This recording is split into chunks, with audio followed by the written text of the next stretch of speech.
अगर ये ऑफिस उधर शिफ्ट हो जाता है तो मुझे लगता है कि हमारे इस तुंगल क्षेत्र को बहुत बड़ा नुकसान होने वाला है। अगर आज वो कॉलेज में सारी स्ट्रीम्स होती और बिल्डिंग होती तो मुझे ऐसा लगता है कि कोई दिक्कत ही नहीं थी, शिफ्ट होने का कोई मतलब ही नहीं था।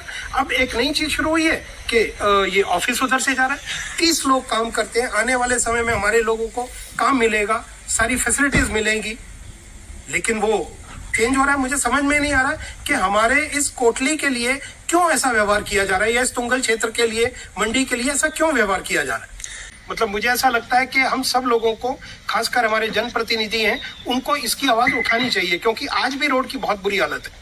हमारे देश के प्रधानमंत्री हैं, उन्होंने एक बार बोला था कि मुझ पे जितना कीचड़ उछालोगे वो कमल उतना ही ज्यादा खिलेगा।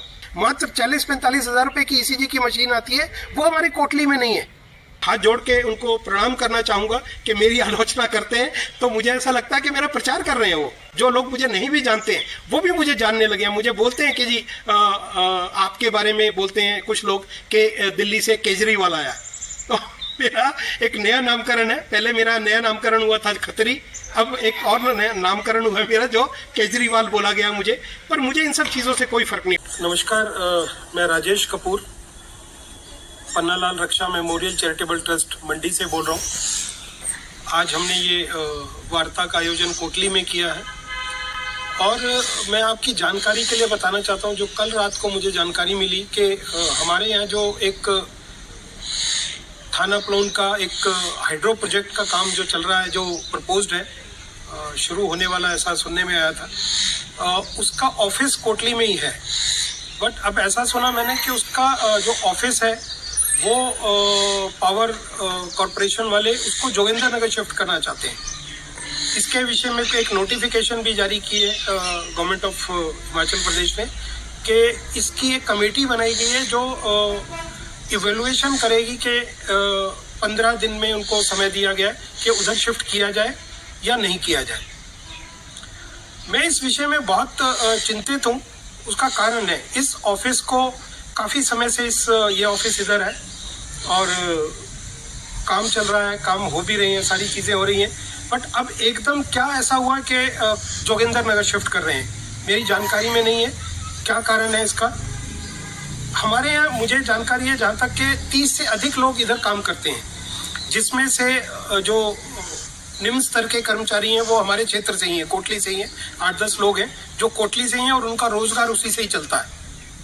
बहुत ही कम सैलरी है, बट फिर भी वो उधर काम कर रहे हैं और उनका रोजगार उधर से चल रहा है। अगर वो जोगिंदर नगर शिफ्ट कर लेते हैं तो आप देखिए कि उनको तो वो जॉब छोड़ना पड़ेगा। 8 परिवार वैसे ही दिक्कत में आ जाएंगे, 7 परिवार वैसे ही दिक्कत में आ जाएंगे। दूसरा, आप देखें कि अगर ये प्रोजेक्ट चालू होता है, जैसा कि सुनने में पीछे भी पता चला था कि अब एक्टिविटीज बढ़ गई हैं, कुछ अप्रूवल्स भी हो गई हैं, ऐसा बताया गया, तो आप अगर देखें, अगर ये प्रोजेक्ट चालू होता है तो कितने लोगों को रोजगार मिलेगा? सैकड़ों लोगों को रोजगार मिलेगा, सैकड़ों लोग जो है काम पे लगेंगे। आप देखिए, जो व्हीकल्स हैं, जो हमारे लोकल लोगों के व्हीकल्स हैं, पूरे तुंगल क्षेत्र में लोगों ने जो माल वाहक व्हीकल्स बना रखे हैं, उनको भी काम मिलेगा, मटेरियल यूज होगा और 50 तरह के रोजगार लोगों को उस प्रोजेक्ट से मिलेंगे। अगर ये ऑफिस उधर शिफ्ट हो जाता है तो मुझे लगता है कि हमारे इस तुंगल क्षेत्र को बहुत बड़ा नुकसान होने वाला है। कपूर जी, आपको क्या लगता है कि कौन इस ऑफिस को वहाँ शिफ्ट करने की कोशिश कर रहा है? देखिए, मुझे बहुत ज़्यादा जानकारी इस बारे में नहीं है, लेकिन मैं ये एक बात ज़रूर बोलना चाहूँगा कि कारण कोई भी हो, लेकिन ये ठीक नहीं हो रहा है और हमें सब लोगों को, जितने भी कोटली क्षेत्र के लोग हैं, जितने भी जनप्रतिनिधि हैं, जितने भी प्रधान हैं, सब लोगों को, सब जनता को मिलकर इसका विरोध करना चाहिए और हमें धरना प्रदर्शन करना चाहिए कि ये ऑफिस इधर से ना जा पाए, क्योंकि ये हमारे आने वाले समय में हमारे लिए एक बहुत बड़ा माइलेज होगा, पूरे तुंगल क्षेत्र के लिए, पूरी मंडी क्षेत्र के लिए। तो मेरा ये कहना है कि इसको रोकना बहुत ज़रूरी है। अगर नहीं रुकता है तो हमें काफ़ी बढ़िया इसका खामियाजा भुगतना पड़ेगा। सर, आप बात करते हैं कि कोटली में हॉस्पिटल, कॉलेज, ITI के भवनों की आपने कई बार मांग भी उठाई, आपको लगता है कि सरकार आपकी बात सुन रही है? देखिए, मैं एक बात आपको बिल्कुल क्लियर कर देना चाहता हूँ कि सुनना ना सुनना वो उनका प्रोगेटिव है, वो उनके ऊपर है, लेकिन मुझे वो आवाज उठानी है जिससे एक आम आदमी इफेक्ट होता है, एक आम आदमी परेशान होता है। अब देखिए, मैं एक छोटी सी बात बोलता हूँ, हमारे क्षेत्र में ऐसा क्यों हो रहा है मैं समझ नहीं पा रहा हूँ, क्या कारण है। देखिए, पहले ये हुआ कि जी कॉलेज जिधर 100 बच्चे नहीं होंगे वो कॉलेज बंद कर दिया जाएगा। हमारे यहाँ 85 बच्चे कॉलेज में पढ़ते हैं कोटली में। देखिए कितनी विडंबना की बात है कि 2016 में हमारे लोग इधर इसको लेकर आए थे, 2016 से ही बिल्डिंग का काम चल रहा है अगर मैं गलती नहीं कर रहा हूं तो, और आज तक वो बिल्डिंग नहीं बन पाई है। 2024 में हम बैठे हुए हैं, आज तक वो बिल्डिंग नहीं बन पाई है। उसका क्या कारण है? आपको जानकारी होगी कि हमारे यहाँ जो स्ट्रीम्स रखी गई हैं, जो रखा गया आर्ट्स है और कॉमर्स है, शायद मेरी जानकारी के हिसाब से साइंस नहीं है। अगर उधर साइंस होता और वो अगर बिल्डिंग बनी होती तो मैं आपको श्योरिटी से बोल सकता हूँ सैकड़ों बच्चे आज उस कॉलेज में पढ़ रहे होते। एक बच्चा, एक माँ बाप तुंगल क्षेत्र से मंडी पढ़ने भेजता है, किराया, खर्चा और सब चीजें, और उससे सबसे बड़ी बात यह है कि उसको ये डर लगा रहता है कि बच्चा कहीं पे कहीं ड्रग्स में चक्कर में ना पड़ जाए, कोई ड्रग्स लेना ना शुरू कर दे। तो सबसे बड़ी चिंता तो हमारी ये है। अगर आज वो कॉलेज में सारी स्ट्रीम्स होती और बिल्डिंग होती तो मुझे ऐसा लगता है कि कोई दिक्कत ही नहीं थी, शिफ्ट होने का कोई मतलब ही नहीं था। अब एक नई चीज शुरू हुई है कि ये ऑफिस उधर से जा रहा है, 30 लोग काम करते हैं। आने वाले समय में हमारे लोगों को काम मिलेगा, सारी फैसिलिटीज मिलेंगी, लेकिन वो चेंज हो रहा है। मुझे समझ में नहीं आ रहा कि हमारे इस कोटली के लिए क्यों ऐसा व्यवहार किया जा रहा है, या इस तुंगल क्षेत्र के लिए, मंडी के लिए ऐसा क्यों व्यवहार किया जा रहा है। NH 003 का जो काम जिस गति से होना चाहिए था वो हमारे को लगता कि नहीं हो रहा है, इसके बारे में आप क्या बोलना चाहेंगे? देखिए, अभी मैं पिछली बार जब दिल्ली गया था, मैं दोबारा फिर मंत्री जी से मिला था, उनके PS से मिला था, उनसे भी बात हुई, उनको भी बोला, उन्होंने उनको वार्निंग लेटर इशू किया है जिसकी म्याद उन्होंने विदिन 15 डेज उनको देना है। तो हो सकता है अगर वो सेटिस्फैक्ट्री आंसर नहीं होगा तो मुझे ऐसा लगता है कि NHAI जो मोर्थ है वो उनके अगेंस्ट एक्शन लेगी, क्योंकि मैं बहुत ज्यादा संघर्ष कर रहा हूँ इसके लिए। आपने भी देखा होगा, हमेशा मैं बोलता रहता हूँ, लोगों की दिक्कतें आती रहती हैं, हर जगह प्रॉब्लम होती है। कोई घर गिर रहा है कहीं से, किसी की कैंटीन घर किराए पे ले रखा, उसका पैसा नहीं दे रही है कंपनी, मतलब बहुत ही बुरी हालत है। मतलब मुझे खुद हैरानी हो रही है कि इतना बड़ा प्रोजेक्ट है और इस एटीट्यूड से ये कंपनी काम कर रही है। मतलब मुझे ऐसा लगता है कि हम सब लोगों को, खासकर हमारे जनप्रतिनिधि हैं, उनको इसकी आवाज उठानी चाहिए, क्योंकि आज भी रोड की बहुत बुरी हालत है।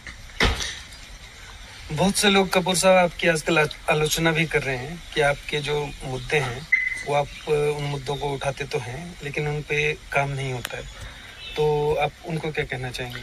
देखिए, मैं आपको एक चीज बता देता हूँ। मुझे एक किस्सा याद आ गया। हमारे देश के प्रधानमंत्री हैं, उन्होंने एक बार बोला था कि मुझ पे जितना कीचड़ उछालोगे वो कमल उतना ही ज्यादा खिलेगा। तो आलोचना की तो बात ये है, मुझे ऐसा लगता है कि अगर कोई आलोचना कर रहा है तो उसको मेरा ध्यान है, मेरे बारे में वो सोचते हैं, तो ये एक अच्छा संकेत है मेरे लिए। और काम ना होने का, देखिए मैं आपको एक जानकारी देना चाहता हूँ, आप सब लोगों को बताना चाहता हूँ, मैं दिल्ली से इधर आया हूँ, लोगों को जागरूक करना चाहता हूँ, इस क्षेत्र की भलाई के लिए काम करना चाहता हूँ। ना मैं कोई अधिकारी हूँ, ना कोई जनप्रतिनिधि हूँ, ना ही कोई नेता हूँ, मैं कुछ भी नहीं हूँ, सिर्फ आप लोगों की आवाज आवाज बनना चाहता हूं और आप लोग मेरा साथ देते हैं। आप देखिए कि कितने साल हो गए, कितने वर्ष गुजर गए, कितने लोगों ने कब किस चीजों के लिए आवाज उठाई है, आप मुझे बताएं। मैंने कभी ये क्लेम नहीं किया कि मैं ऐसा कर दूंगा, मैं वैसा कर दूंगा। मैं सिर्फ ये चाहता हूं कि ये काम लोगों से करवाऊं, मैं आपकी आवाज बनूं। आवाज उठाएंगे तभी बात बनेगी, आवाज ही नहीं उठाएंगे तो काम ही नहीं होगा। आप देखें कोटली हॉस्पिटल की बिल्डिंग, आपको जानकारी है कितने साल हो गए, कम से कम 5-6 साल तो हो गए होंगे इस बिल्डिंग को बने हुए, जो आधी अधूरी बिल्डिंग बनी, पर आज भी कोई काम नहीं हो पाया। कोटली हॉस्पिटल में मैं पिछली बार भी बोला था, नचेली में हमारे एक जानकार की डेथ हुई, महज 48 साल का वो पुरुष, उसको हार्ट अटैक आया था, इधर आए, डायग्नोज नहीं हो पाया। ECG की मशीन नहीं है, आप देखें ECG की मशीन नहीं है, मात्र 40-45 हजार रुपए की ECG की मशीन आती है, वो हमारे कोटली में नहीं है। आप देखिए कैसे सरवाइव करेंगे। बिल्डिंग नहीं बन रही है, बिल्डिंग बनेगी, इक्विपमेंट्स आएंगे और सब चीजें होंगी, डॉक्टर्स आएंगे।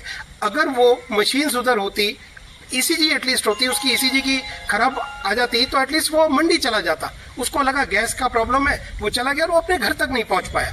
मतलब मेरी बात आप देखें कि मैं वो मुद्दे उठाता हूं जो लोगों से जुड़े हुए हैं। कोई भी इधर क्लेम करता हो, कोई भी बताता हो, कोई भी हमारे लोग बताते हो कि मैंने कुछ अपने लिए मांगा हो किसी से, मैंने कभी कुछ नहीं मांगा।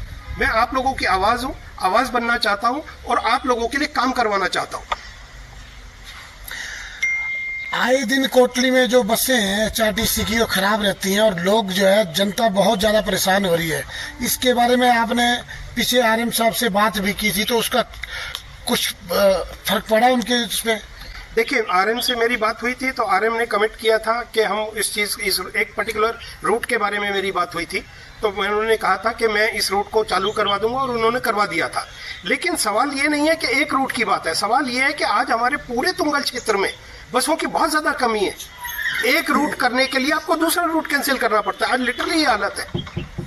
कैसे बात बनेगी? बात नहीं बन पाएगी। मैंने आवाज उठाई, सब स्टेशन होना चाहिए। सब स्टेशन होगा तो ग्रेजुअली चीजें और कंट्रोल में आएंगी। जो इधर अड्डा इंचार्ज है, जो भी इंचार्ज इधर होंगे, उनके हाथ में भी कंट्रोल होगा, बसेस रिपेयर हो पाएंगी। अभी मैं कोटली, मंडी से कोटली आ रहा था तो बस खराब पड़ी हुई थी रास्ते में, वो किसी रूट की तो होगी ना, वो भी बंद पड़ी है। अब ऐसे अगर कुछ गिनती की बसें हैं उसमें से खराब होती है, मेंटेनेंस नहीं हो पा रही है, तो दिक्कत तो होगी। लेकिन मैं ये बोलता हूँ कि लोगों को ये सोचना पड़ेगा, लोगों को ये सोचना पड़ेगा, अपनी आवाज उठानी पड़ेगी, तभी बात बन पाएगी। और उसके बाद भी बनेगी नहीं बनेगी भगवान जानता है।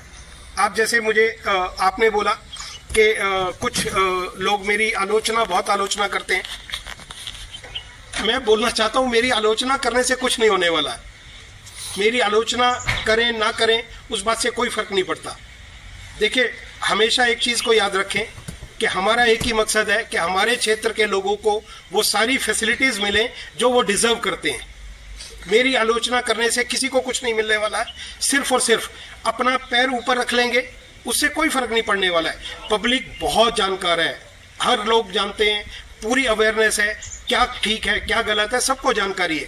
तो इस आलोचना से मुझे कोई फर्क नहीं पड़ता, बल्कि मैं तो ये उनका धन्यवाद करना चाहूँगा और हाथ जोड़ के उनको प्रणाम करना चाहूँगा कि मेरी आलोचना करते हैं। तो मुझे ऐसा लगता है कि मेरा प्रचार कर रहे हैं वो। जो लोग मुझे नहीं भी जानते हैं वो भी मुझे जानने लगे हैं। मुझे बोलते हैं कि जी आपके बारे में बोलते हैं कुछ लोग कि दिल्ली से केजरीवाल आया।